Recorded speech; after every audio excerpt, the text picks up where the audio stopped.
The white donkey is Jack, and the brown donkey is April. Wow. You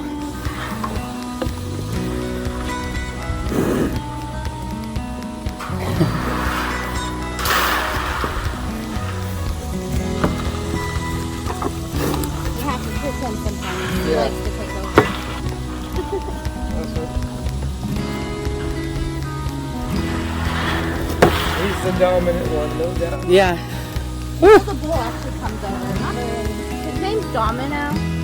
So when he does come over, it does like a domino effect. They all kind of just Move.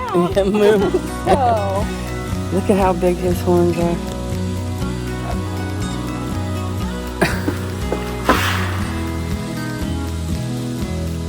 I think this one knows how to use them.